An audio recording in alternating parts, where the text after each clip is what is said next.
സൗഖ്യം അനേകരുടെ ശാരീരിക സൗഖ്യത്തിന് തടസ്സം നിൽക്കുന്ന മരണത്തിൻ്റെ ദുരാത്മാവിൽ നിന്ന്, സ്പിരിറ്റ് ഓഫ് ഡെത്തിൽ നിന്ന് എങ്ങനെ വിടുതൽ പ്രാപിക്കുവാൻ കഴിയും? വളരെ ഗൗരവമേറിയ സന്ദേശമാണ്. തീർച്ചയായിട്ടും നിങ്ങളിത് ശ്രവിക്കണം.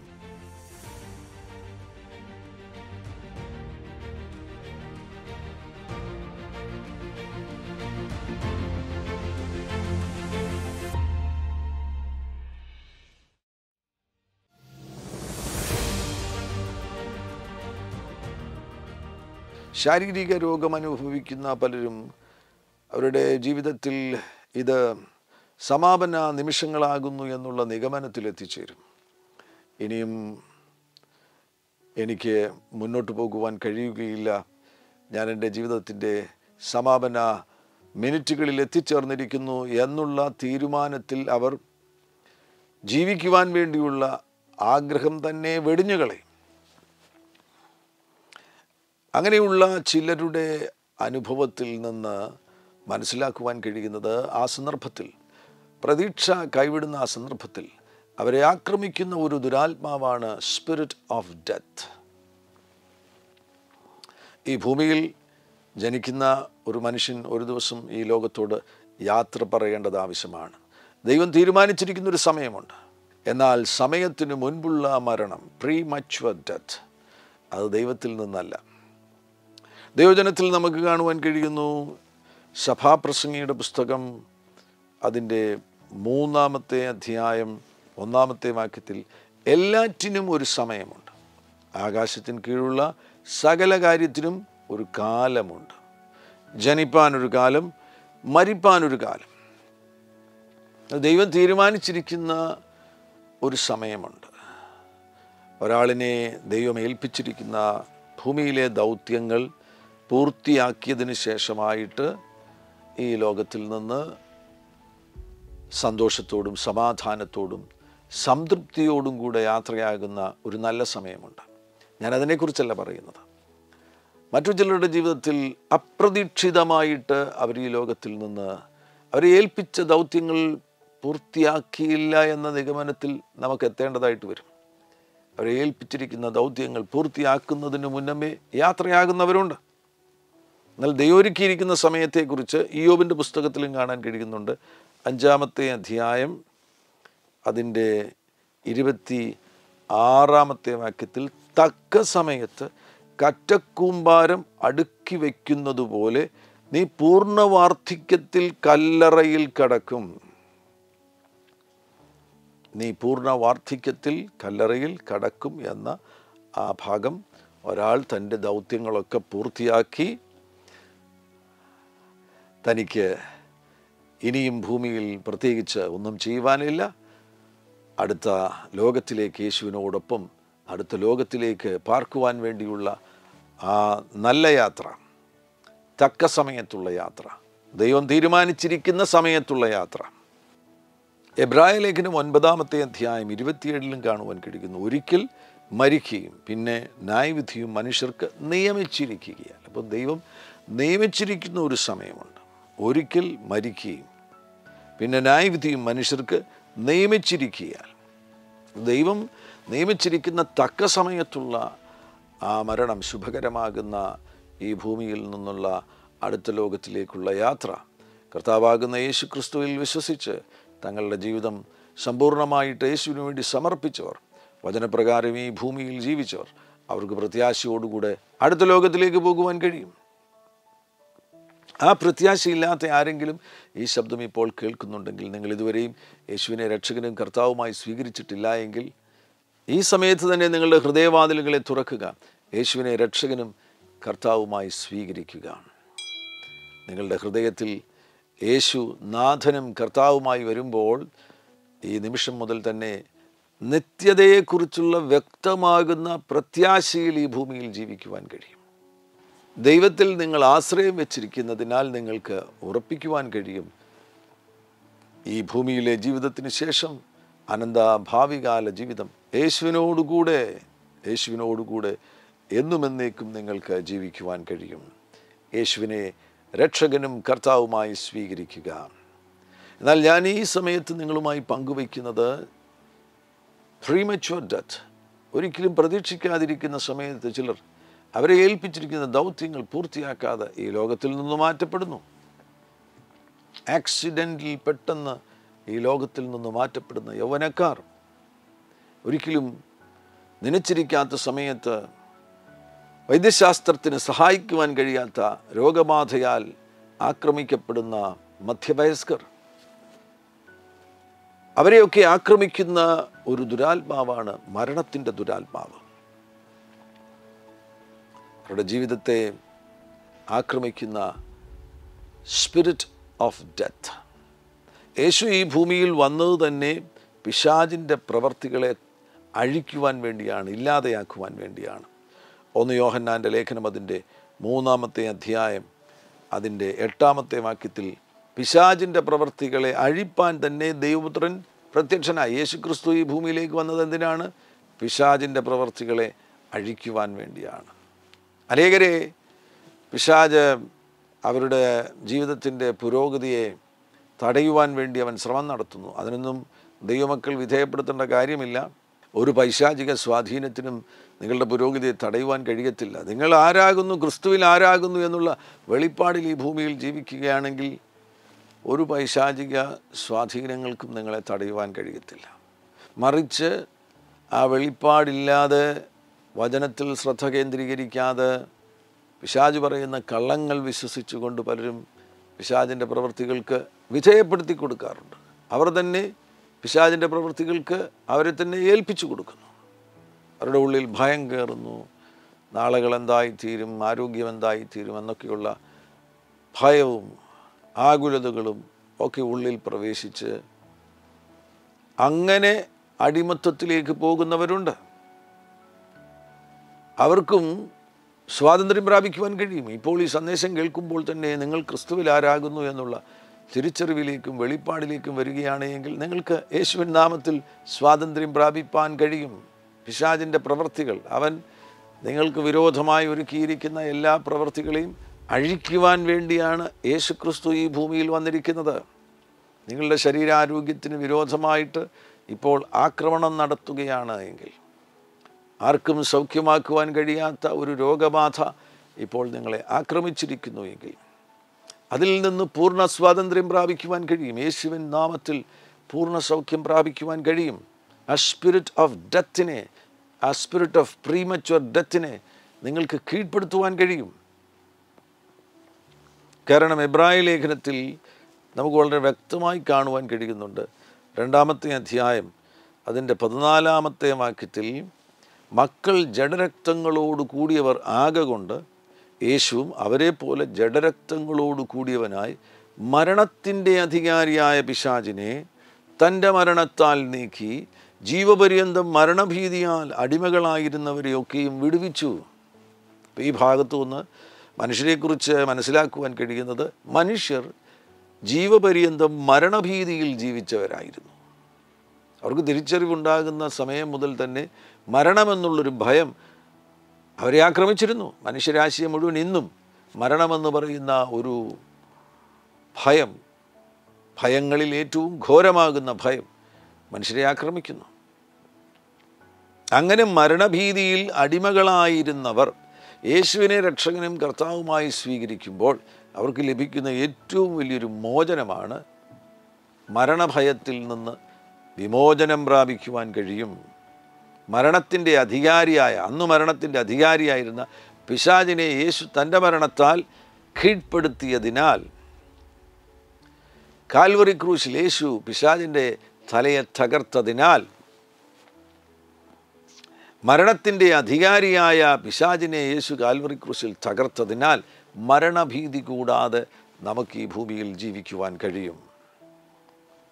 വെളിപ്പാട് പുസ്തകത്തിൽ അതിൻ്റെ 1-ാമത്തെ അധ്യായത്തിൽ നമുക്കിങ്ങനെ കാണുവാൻ കഴിയുന്നുണ്ട്. യേശു തന്നെ പറയുകയാണ്, 17-18 വാക്യങ്ങൾ ശ്രദ്ധിക്കുക. അവനെ കണ്ടിട്ട് യോഹന്നാൻ, യേശുവിനെ കണ്ടിട്ട് യോഹന്നാൻ മരിച്ചവനെ പോലെ അവൻ്റെ കാൽക്കൽ വീണു. യേശു വലങ്കൈ എൻ്റെ മേൽ, യോഹന്നാൻ്റെ മേൽ വെച്ചു. ഭയപ്പെടേണ്ട, ഞാൻ ആദ്യനും അന്ത്യനും ജീവനുള്ളവനുമാകുന്നു. ഞാൻ മരിച്ചവനായിരുന്നു. യേശു പറയുന്നത് ശ്രദ്ധിക്കുക. ഞാൻ മരിച്ചവനായിരുന്നു, എന്നാൽ ഇതാ എന്നേക്കും ജീവിച്ചിരിക്കുന്നു. മരണത്തിൻ്റെയും പാതാളത്തിൻ്റെയും താക്കോൽ എൻ്റെ കൈവശമുണ്ട്. ഈ ഭാഗം ഇത് കേൾക്കുന്ന എല്ലാ ദൈവമക്കളും ഈ വചനം സ്വീകരിച്ച് നിങ്ങളുടെ ഹൃദയത്തിൽ ഈ വചനം അടിവരയിട്ട് ഉറപ്പിക്കണം. ആരുടെ പക്കലാണ് മരണത്തിൻ്റെയും പാതാളത്തിൻ്റെയും താക്കോൽ? കർത്താവാകുന്ന യേശു ക്രിസ്തുവിൻ്റെ പക്കൽ മരണത്തിൻ്റെയും പാതാളത്തിൻ്റെയും താക്കോൽ എൻ്റെ കൈവശമുണ്ട്. ആമേൻ, ഹല്ലേലൂയ. നിങ്ങളുടെ ഹൃദയത്തിൽ ഇപ്പോൾ ആക്രമണം നടത്തുന്ന ആ മരണത്തിൻ്റെ ദുരാത്മാവിനെ വാ തുറന്ന് ശാസിക്കുക, അവനോട് കൽപ്പിക്കുക, വിട്ടുപോകാൻ കൽപ്പിക്കുക. കാരണം ഇന്ന് അവൻ അധികാരിയല്ല, അവനൊരു അധികാരവുമില്ല. ഇന്ന് നിങ്ങളുടെ മേൽ അധികാരമുള്ളത് കർത്താവാകുന്ന യേശു ക്രിസ്തുവിനാകുന്നു. അവനിപ്പോൾ നിങ്ങളോട് വന്ന് പറയുന്നത് കള്ളമാണ്. ആയുസ്സ് തീരാറായി, ഈ രോഗത്തിൽ നിന്ന് ഇനിയും രക്ഷപ്പെടത്തില്ല, ഇങ്ങനെ അങ്ങ് തീരുകയുള്ളൂ, ഇതെല്ലാം കള്ളങ്ങളാകുന്നു. ചിലർ പറയാറുണ്ട്, മോനെ എൻ്റെ സമയമൊക്കെ തീരാറായി. ചില വ്യക്തികൾ പറയുകയാണ് അവരുടെ സമയമൊക്കെ തീരാറായി,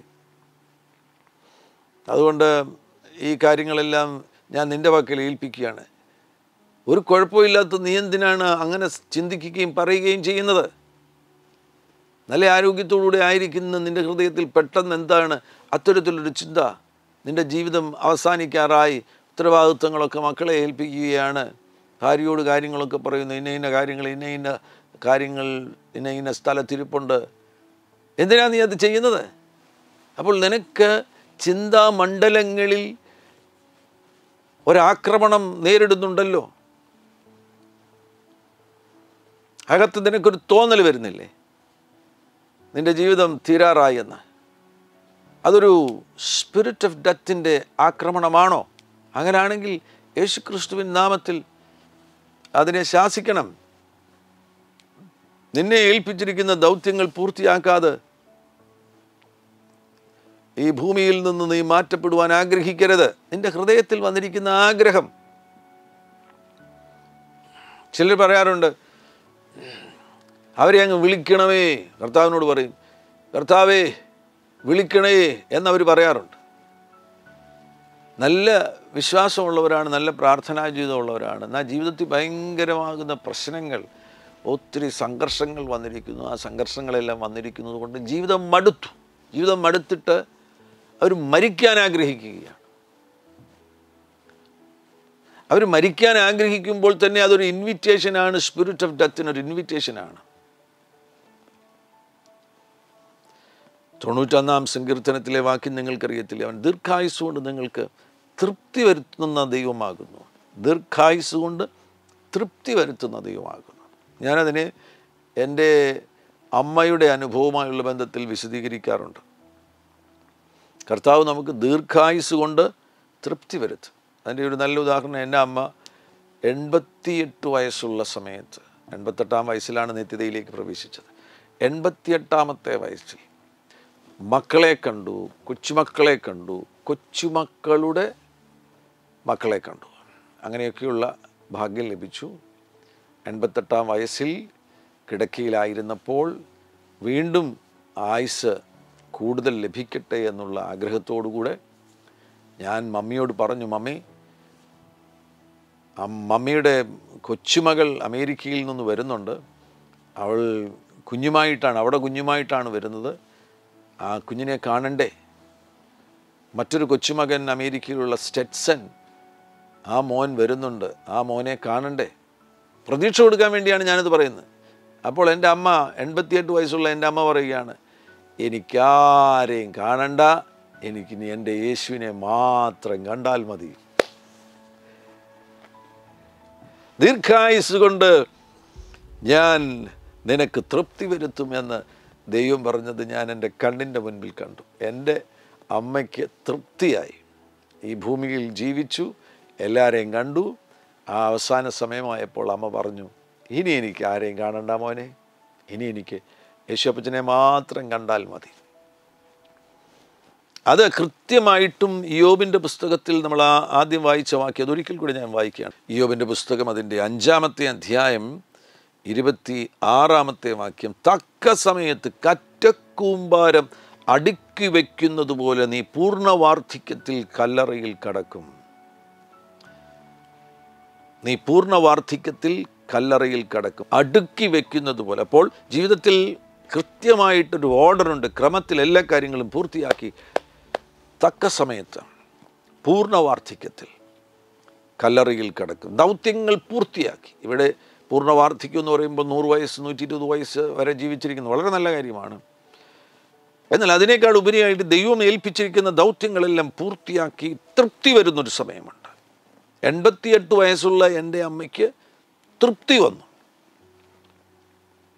യേശുവിനോടുകൂടെ ആയിരിക്കണം, ഇനി മറ്റൊന്നും വേണ്ട, ഈ ഭൂമിയിലെ ഒരു കാര്യവും വേണ്ട, എനിക്കിനി യേശുവിനോടുകൂടെ ആയിരിക്കണമെന്നുള്ള ആ നിലയിലുള്ള സംതൃപ്തി, ആയുസ് കൊണ്ട് സംതൃപ്തി കർത്താവ് എൻ്റെ മാതാവിന്, എൻ്റെ അമ്മയ്ക്ക് കൊടുത്തതുപോലെ അത് നല്ലൊരു ഉദാഹരണമാണ്. അതേപോലെ ദീർഘായുസ് കൊണ്ട് അവിടുന്ന് തൃപ്തി നൽകിത്തരുവാൻ ആഗ്രഹിക്കുകയാണ്. പകരം അസംതൃപ്തി കൊണ്ടുവന്ന്, നിരാശ കൊണ്ടുവന്ന് 45-ാം വയസ്സിലും 50-ാമത്തെ വയസ്സിലുമൊക്കെ നിങ്ങളെന്തിനാണ് ആഗ്രഹിക്കുന്നത്? മരിച്ചാൽ മതിയെന്ന്. അത് പിശാചിനുള്ളൊരു ഇൻവിറ്റേഷൻ അല്ലേ? അങ്ങനെ ആരെങ്കിലും ഹൃദയത്തിൽ നനച്ചവരുണ്ടെങ്കിൽ, പിശാചിനെ ആ നിലയിൽ ഇൻവൈറ്റ് ചെയ്തവരുണ്ടെങ്കിൽ ഇന്ന് മാനസാന്തരപ്പെടണം. ആയിരിക്കുന്ന എല്ലാ സംഘർഷങ്ങളിൽ നിന്നും പരാജയങ്ങളിൽ നിന്നും ഉദ്ധരിക്കുവാൻ യേശു പ്രാപ്തിയുള്ളവനാണ്. ഈ ജീവിതം മടുത്തവരല്ലേ ആത്മഹത്യ ചെയ്യുന്നത്? ആത്മഹത്യ എന്ന് വരുമ്പോൾ ഉറപ്പാണ് ഒരു സ്പിരിറ്റ് ഓഫ് ഡെത്ത് ഓപ്പറേഷനിലാകുന്നു. മരണത്തിൻ്റെ ഒരു ആത്മാവ് അവിടെ ആ വ്യക്തിയെ ആക്രമിക്കുന്നുണ്ട്. മരിക്കണമെന്നുള്ള ആഗ്രഹം തുടക്കത്തിലുണ്ടായി, ജീവിതത്തിൽ പരാജയങ്ങൾ വന്നു, വ്യാകുലതകൾ വന്നു, കടബാധ്യതകൾ വന്നു, ഒന്നിനു പുറകെ ഈ വ്യക്തി അകത്ത് ദണ്ഡനം അനുഭവിക്കുവാൻ തുടങ്ങി, പീഡനം അനുഭവിക്കുവാൻ തുടങ്ങി. ആവർത്തിച്ച് ചിന്തയിൽ മരിച്ചാൽ മതി എന്നുള്ള ചിന്ത വരുന്നു. അപ്പോൾ അത് വാതിൽ തുറക്കുന്നതിന് തുല്യമാണ്. ദുരാത്മാക്കൾക്ക് പ്രവേശിക്കുവാൻ വേണ്ടി, പ്രത്യേകിച്ച് മരണത്തിൻ്റെ ആത്മാവിന് പ്രവേശിക്കുവാൻ വേണ്ടി വാതിൽ തുറക്കുന്നതിന് തുല്യമാകുന്നു. അങ്ങനെ പ്രവേശിക്കുന്ന ആ ദുരാത്മാക്കൾ ഒരുമിച്ച് ആ മനുഷ്യനെ അകത്തിരുന്ന് പീഡിപ്പിച്ച് മരിച്ചാൽ മതി എന്നുള്ള പീഡനം കൊടുത്ത് അവസാനം അങ്ങനെയുള്ളവർ ആത്മഹത്യ ചെയ്യുന്നു. ഒരിക്കലും ആത്മഹത്യ ചെയ്യരുത്. ആരെങ്കിലും ഈ ശബ്ദം കേൾക്കുന്നവർ ആത്മഹത്യ എന്നുള്ളൊരു ചിന്ത നിങ്ങളെ ആവർത്തിച്ച് ആക്രമിക്കുന്നുണ്ടെങ്കിൽ അതൊരു ദുഷ്ടപിശാചാണ്. നിങ്ങളുടെ ജീവനെ ഒരിക്കലും നിങ്ങൾ പിശാചിൻ്റെ കയ്യിൽ കൊടുത്ത് നശിപ്പിക്കരുത്. നിങ്ങളുടെ ജീവൻ്റെ മേൽ അധികാരമുള്ളത് യേശുക്രിസ്തുവാകുന്നു. പിന്നൊരാൾ നിങ്ങൾ തന്നെയാണ്. വേറൊരാൾക്കും അതിൻ്റെ മേൽ അധികാരമില്ല. നിങ്ങൾ ഏൽപ്പിച്ചു കൊടുക്കുന്നത് കൊണ്ടാണ് പിശാച് മുതലെടുപ്പുകൾ നടത്തുന്നത്. അങ്ങനെ സംഭവിക്കരുത്. ഈ ശബ്ദം കേൾക്കുന്ന ആരെങ്കിലും ആത്മഹത്യയെക്കുറിച്ച് ചിന്തിക്കുന്നുണ്ടെങ്കിൽ ഇപ്പോൾ തന്നെ മാനസാന്തരപ്പെട്ട് യേശുവിൻ നാമത്തിൽ ആ സ്പിരിറ്റ് ഓഫ് സൂയിസൈഡിനെയും ആ സ്പിരിറ്റ് ഓഫ് ഡെത്തിനെയും നിങ്ങൾ ശാസിക്കുക, നിങ്ങളെ വിട്ട് പുറത്തു പോകുവാൻ കൽപ്പിക്കുക.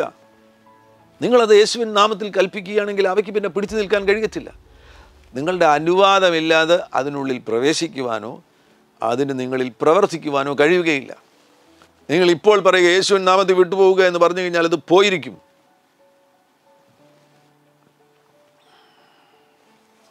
റോമാലേഖനം 16-ാമത്തെ അധ്യായം 20-ാമത്തെ വാക്യം ശ്രദ്ധിക്കുക. സമാധാനത്തിൻ്റെ ദൈവമോ വേഗത്തിൽ സാത്താനെ നിങ്ങളുടെ കാൽക്കീഴെ ചതച്ച് കളയും. ഈ ശബ്ദം കേൾക്കുമ്പോൾ വിശ്വസിക്കുക, സാത്താൻ നിങ്ങളുടെ കാൽക്കീഴെയാകുന്നു. അവനെ ചതയ്ക്കുവാൻ, അവനെ കീഴ്പ്പെടുത്തുവാൻ, അവൻ്റെ മേൽ വിജയം ആഘോഷിക്കുവാൻ വേണ്ടി വിളിക്കപ്പെട്ടവരാകുന്നു നിങ്ങൾ. അവനെ എടുത്തൊരിക്കലും തലേ വയ്ക്കരുത്. അവൻ്റെ പൊസിഷൻ എന്ന് പറയുന്നത്, അവനായിരിക്കേണ്ട സ്ഥലം എന്ന് പറയുന്നത് കാൽക്കീഴെയാകുന്നു. പാമ്പുകളെയും തേളുകളെയും ശത്രുവിൻ്റെ സകല ബലത്തെയും ചവിട്ടുവാൻ, അടിക്കുവാനെന്നല്ല, ചവിട്ടുവാൻ. അവിടെ കൈ പോലും ആവശ്യമില്ല. അവന് മുഖാമുഖം വരുവാൻ കഴിയത്തില്ല. അവൻ കാൽക്കീഴെയാകുന്നു, സബ്ജക്ഷനിലാണ്. നിങ്ങളുടെ സബ്ജക്ഷനിലാകുന്നു പിശാച്. യഥാർത്ഥത്തിൽ ആ ദൈവിക ക്രമം പറയുകയാണെങ്കിൽ പരമോന്നതനാകുന്ന ദൈവം സകലത്തിനും മുകളിലായിരിക്കുന്നു, സകലത്തിൻ്റെ മേലും അധികാരമുള്ളവനായിരിക്കുന്നു. ദൈവത്തിൻ്റെ കീഴിൽ മനുഷ്യരായിരിക്കുന്നു, മനുഷ്യരുടെ കീഴിലാകുന്നു പിശാച്. മുഖാമുഖം അവന് നിൽക്കാൻ കഴിയത്തില്ല. അണ്ടർ യുവർ സബ്ജക്ഷൻ പാമ്പുകളെയും തേളുകളെയും ശത്രുവിൻ്റെ സകല ബലത്തെയും ചവിട്ടുവാൻ, ഒരിക്കൽ കൂടെ പറയട്ടെ, അടിക്കാനെന്നല്ല പറഞ്ഞിരിക്കുന്നത്, ചവിട്ടുവാൻ. ചവിട്ടുക എന്ന് പറയുമ്പോൾ കാലിൻ്റെ കീഴെയാണ് അവൻ. അതാണ് അവൻ്റെ സ്ഥാനം. ആ സ്ഥാനം മനസ്സിലാക്കി അവനെ കീഴ്പ്പെടുത്തുക. അവൻ്റെ മേൽ, പിശാചിൻ്റെ മേൽ, അവൻ്റെ സംവിധാനത്തിൻ്റെ മേലുള്ള സകലത്തിൻ്റെ മേലും നിങ്ങൾക്ക് കർത്താവ് ഡൊമീനിയൻ നൽകിയിരിക്കുകയാണോ? ഉൽപ്പത്തി പുസ്തകം 1-ാമത്തെ അധ്യായത്തിൽ തന്നെ നമുക്കത് കാണാൻ കഴിയുന്നുണ്ട്. അവനെ സബ്ഡ്യൂ ചെയ്യുവാൻ വേണ്ടി, ഈ ഭൂമിയിലുള്ള സകലത്തിനെയും സബ്ഡ്യൂ ചെയ്യുവാൻ വേണ്ടിയുള്ള ഡൊമീനിയൻ, ആമേൻ, ഡോമിനേറ്റ് ചെയ്യുവാൻ, വാഴുവാൻ വേണ്ടിയാണ് ദൈവം നമ്മെ കണ്ടിരിക്കുന്നത്. സാത്താനെ നിങ്ങളുടെ കാൽ കീഴെ ചതച്ച് കളയുക. റോമാലേഖനം 8-ാമത്തെ അധ്യായം 31-ാമത്തെ വാക്യവും ശ്രദ്ധിക്കുക. ഇത് സംബന്ധിച്ച് നാം എന്ത് പറയുന്നു? ദൈവം നമുക്കനുകൂലമെങ്കിൽ നമുക്ക് പ്രതികൂലമാർ. ദൈവം നമുക്കനുകൂലമെങ്കിൽ നമുക്ക് പ്രതികൂലമാർ. സ്വന്തം പുത്രനെ ആദരിക്കാതെ നമുക്കെല്ലാവർക്കും വേണ്ടി ഏൽപ്പിച്ചു തന്നവൻ അവനോടുകൂടെ സകലവും നമുക്ക് നൽകാതിരിക്കുമോ? ദൈവം തിരഞ്ഞെടുത്തവരെ ആർ കുറ്റം ചുമത്തും? നീതീകരിക്കുന്നവൻ ദൈവം, ശിക്ഷ വിധിക്കുന്നവൻ ആർ? ക്രിസ്തുയേശു മരിച്ചവൻ, മരിച്ചിട്ട് ഉയർത്തെഴുന്നേറ്റവൻ തന്നെ. അവൻ ദൈവത്തിൻ്റെ വലതുഭാഗത്തിരിക്കുകയും നമുക്ക് വേണ്ടി പക്ഷപാതം കഴിക്കുകയും ചെയ്യുന്നു. അങ്ങനെ വരുന്നു എങ്കിൽ നിങ്ങൾ മനസ്സിലാക്കുക, 37-ാമത്തെ വാക്യത്തിൽ, നാമോ നമ്മെ സ്നേഹിച്ചവൻ മുഖാന്തരം ഇതിലൊക്കെയും പൂർണ്ണ ജയം പ്രാപിക്കുന്നു. 35-ാം വാക്യം കൂടെ ചേർത്ത് ഞാൻ വായിക്കുന്നു. ക്രിസ്തുവിൻ്റെ സ്നേഹത്തിൽ നിന്ന് നമ്മെ വേർപിരിക്കുന്നതാർ? കഷ്ടതയോ, സങ്കടമോ, ഉപദ്രവമോ, പട്ടിണിയോ, നഗ്നതയോ, ആപത്തോ, വാളോ? നാമോ നമ്മെ സ്നേഹിച്ചവൻ മുഖാന്തരം ഇതിലൊക്കെയും പൂർണ്ണ ജയം പ്രാപിക്കുന്നു. We are more than conquerors. നിങ്ങളെ ദൈവം ഒരു കോൺകററാക്കിയിരിക്കുകയാണ്. മരണത്തിൻ്റെ ദുരാത്മാവിനെ ശാസിക്കുക. 2 കൊരിന്ത്യർ 2-ാം അധ്യായം 14-ാമത്തെ വാക്യം, ക്രിസ്തുവിൽ ഞങ്ങളെ എപ്പോഴും ജയോത്സവമായി നടത്തുകയും എല്ലായിടത്തും ഞങ്ങളെക്കൊണ്ട് തൻ്റെ പരിജ്ഞാനത്തിൻ്റെ വാസന വെളിപ്പെടുത്തുകയും ചെയ്യുന്ന ദൈവത്തിന് സ്തോത്രം. നമ്മെ ജയോത്സവമായി നടത്തുവാൻ ആഗ്രഹിക്കുകയാണ്. We are more than conquerors. ഇതിലൊക്കെയും പൂർണ്ണ ജയം യേശു നൽകി തരുവാൻ ആഗ്രഹിക്കുകയാണ്. ഈ ശബ്ദം കേൾക്കുന്ന ആരെങ്കിലും നിങ്ങൾ ഇപ്പോൾ തന്നെ ഒരു മരണത്തിൻ്റെ ദുരാത്മാവിൻ്റെ ആക്രമണത്തിന് വിധേയമാകുന്നുവെങ്കിൽ ഇത് കേൾക്കുക. യോഹന്നാൻ്റെ സുവിശേഷം 10-ാമത്തെ അധ്യായം അതിൻ്റെ 10-ാമത്തെ വാക്യത്തിൽ അവൻ എന്തിനാണ് വന്നിരിക്കുന്നത്? മോഷ്ടിപ്പാനും അറുപ്പാനും മുടിപ്പാനും അല്ലാതെ കള്ളൻ വരുന്നില്ല. അവൻ വന്നിരിക്കുന്നത് മോഷ്ടിക്കുവാൻ വേണ്ടിയാണ്. ആ മോഷണം, രോഗമിട്ട് നിങ്ങളുടെ ജീവിതത്തിൽ നന്മകളെ മോഷ്ടിക്കുവാൻ അവൻ ശ്രമം നടത്തുകയാണ്. എല്ലാം കഴിഞ്ഞു, തീർന്നു, അത്തരത്തിലുള്ള ചിന്തകളിട്ട് നിങ്ങളുടെ ജീവിതത്തിലുള്ള ആരോഗ്യത്തെ, നന്മയെ, ജീവനെ ഒക്കെ മോഷ്ടിക്കുവാൻ അവൻ ശ്രമം നടത്തുകയാണ്. നിങ്ങളുടെ മുൻപിൽ ചിലപ്പോൾ ആക്സിഡൻസ് കൊണ്ടുവന്നിട്ട്, മരിക്കണമെന്നുള്ള ചിന്ത കൊണ്ടുവന്നിട്ട്, ചിലർ ഈ കുട്ടികളെ ഉദരത്തിൽ വെച്ച് തന്നെ അബോർട്ട് ചെയ്യുന്നില്ലേ, അതും ഒരു സ്പിരിറ്റ് ഓഫ് ഡെത്താണ്. അബോർഷൻ കൊണ്ടുവന്നിട്ട് ഈ നിലയിലൊക്കെ നിങ്ങൾക്ക് വിരോധമായി, നിങ്ങളുടെ കുടുംബത്തിന് വിരോധമായി, നിങ്ങളുടെ തലമുറകൾക്ക് വിരോധമായി ആക്രമണം നടത്തുന്ന മരണത്തിൻ്റെ ദുരാത്മാവിനെ ശാസിക്കുവാൻ വേണ്ടിയുള്ള അധികാരമുള്ള വ്യക്തിയാകുന്നു എന്നുള്ള തിരിച്ചറിവ് പ്രാപിച്ചെടുത്തതിന് ശേഷം യേശുക്രിസ്തുവിൻ നാമത്തിൽ, ക്രിസ്തുവിൽ ഞാനൊരു വിജയിയാകുന്നു, ക്രിസ്തുവിൽ എന്നെ ജയോത്സവമായി നടത്തുവാൻ വേണ്ടിയാണ് ദൈവം വിളിച്ചിരിക്കുന്നത്, ഞാനതുകൊണ്ട് പരാജിതനല്ല, എനിക്ക് വിരോധമായി നിൽക്കുന്ന ആ മരണത്തിൻ്റെ ദുരാത്മാവിനെ ഞാൻ ശാസിക്കും, അവനെ ഞാൻ എതിർക്കും, അവനെ ഞാൻ പുറത്തു കാക്കും, ഞാൻ ഈ ഭൂമിയിൽ കർത്താവ് എനിക്ക് വേണ്ടി തീരുമാനിച്ചിരിക്കുന്ന ആയുസ് വരെ ഞാൻ വിജയകരമായി ജീവിക്കുവാൻ പോകുകയാണ്. ആമേൻ. ഈ നിലയിൽ നിങ്ങൾ ധൈര്യത്തോടുകൂടെ യേശുക്രിസ്തുവിൻ നാമത്തിൽ ആ ശക്തിയെ എതിർക്കുവാൻ തയ്യാറാണോ? അങ്ങനെയെങ്കിൽ ഇപ്പോൾ തന്നെ അത്ഭുതം സംഭവിക്കും. ഈ സമയത്ത് തന്നെ, ഞാൻ ഈ വചനം പറഞ്ഞുകൊണ്ടിരിക്കുന്ന സമയത്ത് തന്നെ ആ ശക്തികൾ നിങ്ങളെ വിട്ടുപോകും. ആ സ്പിരിറ്റ് ഓഫ് ഡെത്ത് നിങ്ങളെ വിട്ടുപോകും. ഒരു വലിയ അത്ഭുതം സംഭവിക്കും. ഹല്ലേലൂയ. നിങ്ങൾക്ക് വളരെ വ്യക്തമായി മുന്നോട്ട് നോക്കി കാര്യങ്ങൾ മനസ്സിലാക്കുവാൻ കഴിയും. ഞാൻ ഈ ഭൂമിയിൽ ദീർഘായുസ്സോടുകൂടെ ഇരുന്ന് ദൈവം എന്നെ ഏൽപ്പിച്ചിരിക്കുന്ന കാര്യങ്ങളെല്ലാം പൂർത്തിയാക്കുവാൻ പോകുന്നു. ഈ ഒരു തീരുമാനം തന്നെ നിങ്ങളുടെ ഹൃദയത്തിലുണ്ടാകുകയാണെങ്കിൽ, ഇപ്പോൾ വൈദ്യശാസ്ത്രം പറഞ്ഞിരിക്കുന്നു നിങ്ങളുടെ ശരീരത്തിൽ വന്നിരിക്കുന്ന രോഗം ഇൻക്യൂറബിൾ ആകുന്നു, അതിന് സൗഖ്യമില്ല എന്ന് പറഞ്ഞിരിക്കുന്നുവെങ്കിൽ ഇപ്പോൾ തന്നെ ആ രോഗബാധ നിങ്ങളെ വിട്ടുപോകും. വചനത്തിൻ്റെ സത്യമറിഞ്ഞ് അതിനോട് എതിർത്ത് നിൽക്കുകയാണ് എങ്കിൽ ആ രോഗസ്വാധീനം നിങ്ങളെ വിട്ടുപോകും. നിങ്ങളുടെ ശരീരത്തിൽ ജീവൻ വ്യാപരിക്കുവാൻ പോകുന്നു. കേടുവന്ന ആ അവയവങ്ങൾ ഇപ്പോൾ യേശുവിൻ നാമത്തിൽ സൗഖ്യമാകുവാൻ പോകുന്നു. ആ അവയവങ്ങൾ മാറ്റിവെക്കണമെങ്കിൽ ഇപ്പോൾ തന്നെ ദൈവദൂതന്മാർ ഇറങ്ങി നിങ്ങളുടെ മുറിയിൽ വന്ന് അവയവങ്ങളെ മാറ്റിവെച്ച് നിങ്ങൾ യേശുവിൻ നാമത്തിൽ സൗഖ്യമുള്ളവരായിത്തീരുന്നു. ഒരുമിച്ച് പ്രാർത്ഥിക്കാം. പരിശുദ്ധ പിതാവേ, ഈ ശബ്ദം കേൾക്കുന്ന ഈ പ്രിയപ്പെട്ടവരോട് അങ്ങ് മഹാകരുണ കാണിക്കുന്നതിനായി സ്തോത്രം ചെയ്യുന്നു. ഒരു വലിയ അത്ഭുതം ഇപ്പോൾ തന്നെ സംഭവിക്കണം കർത്താവേ. ആരുടെയെങ്കിലും ജീവിതത്തിൽ മരണത്തിൻ്റെ ദുരാത്മാവ് ആക്രമണം നടത്തുകയാണെങ്കിൽ, ഒരു പ്രീമച്വർ ഡെത്തിൻ്റെ സ്പിരിറ്റ് അവരെ ആക്രമിക്കുകയാണെങ്കിൽ, ഈ സമയത്ത് തന്നെ കർത്താവേ അവരതിൽ നിന്ന് സ്വതന്ത്രരാകട്ടെ. അവരുടെ ഹൃദയത്തിൽ തീരുമാനങ്ങൾ എടുക്കട്ടെ. മാനസാന്തരപ്പെടേണ്ട മേഖലകളിൽ അവർ മാനസാന്തരപ്പെട്ട് ഇപ്പോൾ തന്നെ അവരുടെ ഹൃദയത്തിൽ അവർ തീരുമാനമെടുക്കട്ടെ. ആ ശക്തിയെ ഞാൻ എതിർക്കുവാൻ പോകുകയാണ്. അങ്ങനെ തീരുമാനമെടുക്കുന്നവർക്ക് വേണ്ടി ഞാൻ പ്രാർത്ഥിക്കുന്നു. യേശു ക്രിസ്തുവിൻ നാമത്തിൽ അവരെ സ്വാധീനിച്ചിരിക്കുന്ന ആ മരണത്തിൻ്റെ ദുരാത്മാക്കൾ അവരെ വിട്ടുപോകട്ടെ. യേശു ക്രിസ്തുവിൻ്റെ കാൽ കീഴേ പോകാം. വലിയ സൗഖ്യം ഇപ്പോൾ സംഭവിക്കട്ടെ. വലിയ സൗഖ്യം ഇപ്പോൾ സംഭവിക്കട്ടെ. വലിയ സൗഖ്യം ഇപ്പോൾ സംഭവിക്കട്ടെ. റിപ്പോർട്ട്സുകൾ മാറട്ടെ. യേശുവിൻ നാമത്തിൽ ഇപ്പോൾ വലിയ സൗഖ്യം സംഭവിക്കട്ടെ. അത്ഭുത സൗഖ്യത്തെ കർത്താവ് അയക്കുന്നതിനായി സ്തോത്രം ചെയ്യുന്നു. രോഗികൾ യേശുവിൻ നാമത്തിൽ സൗഖ്യമാകട്ടെ. നിരാശകൾ മാറിപ്പോകട്ടെ. ഭയം മാറിപ്പോകട്ടെ. ആകുല ചിന്തകൾ മാറിപ്പോകട്ടെ. യേശുവിൻ നാമത്തിൽ ഇപ്പോൾ മനസ്സ് സമാധാനം കൊണ്ട് നിറയട്ടെ. വലിയ സമാധാനം കൊണ്ട് മനസ്സ് നിറയട്ടെ. മഹാത്ഭുതങ്ങൾ കർത്താവ് ചെയ്യുന്നതിനായി സ്തോത്രം ചെയ്യുന്നു. കർത്താവേ, സാമ്പത്തിക ബാധ്യതകളിലുമൊക്കെ ആയിരിക്കുന്നവർ ഉദ്ധരിക്കപ്പെടട്ടെ. സൂയിസൈഡൽ തോട്ട്സ് യേശുവിൻ നാമത്തിൽ മാറിപ്പോകട്ടെ. മരിക്കണമെന്നുള്ള ചിന്ത യേശുവിൻ നാമത്തിൽ മാറിപ്പോകട്ടെ.